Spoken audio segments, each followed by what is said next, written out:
দর্শক, গতকাল শনিবার রাত আনুমানিক ৮টার দিকে একটি বিবাহ অনুষ্ঠান থেকে বগুড়ার শিখগঞ্জ উপজেলা আওয়ামী লীগের সাংগঠনিক সম্পাদক, উপজেলা পরিষদের সাবেক ভাইস চেয়ারম্যান, ছাত্রলীগ নেতা রেজ্জাকুর রহমান রাজুকে বগুড়ার শিখগঞ্জ উপজেলার চকভোলাকার এলাকা থেকে গ্রেপ্তার করলে হাতকড়া অবস্থায় ছিনিয়ে নেয় এলাকাবাসী। এই ঘটনায় ২ পুলিশ সদস্যর আহতর ঘটনা কিন্তু ঘটেছে।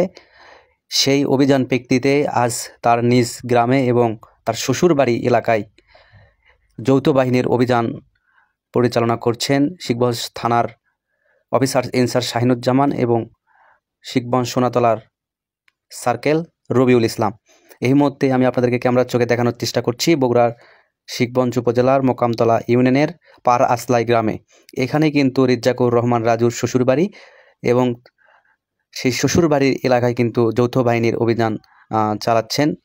এখানে কিন্তু শিখগঞ্জ সোনাতলার সার্কেল রবিউল ইসলাম তিনিও কিন্তু আসলে এই অভিযানে কিন্তু অংশ নিয়েছিলেন এবং শিখগঞ্জ থানা পুলিশের অফিসার ইনচার্জ শাহিনুজ্জামান তিনিও কিন্তু আসলে এখানে আসছেন এবং বগুড়া জেলা গোয়েন্দা পুলিশের কিন্তু একটি আভিযানিক টিম কিন্তু আসলে এখানে অংশ নিয়েছেন। আসলে রেজ্জাকুর রহমান রাজুকে গ্রেপ্তারের কিন্তু এখনও প্রক্রিয়া চলছে।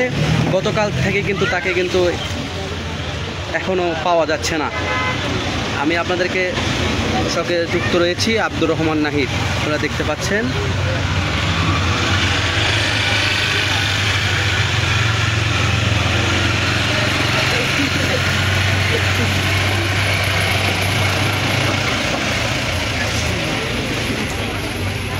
তাদের যে চিরনি ফোর্স স্কট বাহিনীর যে আসলে যে অভিযানটি, সেই অভিযানটি কিন্তু আসলে পরিচালনা হচ্ছে। আমি যদি আপনাদেরকে আরও জানিয়ে রাখি, বগুড়ার শিখগঞ্জ উপজেলার মোকামতলা ইউনিয়ন পারাসলাই নামক যে স্থানটি রয়েছে সেখানে কিন্তু তার রাজুর কিন্তু শ্বশুরবাড়ি, সেই শ্বশুরবাড়ি এলাকায় কিন্তু অভিযান চালানো হচ্ছে। এই ছিল আমার কাছে বগুড়া থেকে সর্বশেষ খবর। আমি এতক্ষণ আপনাদের সাথে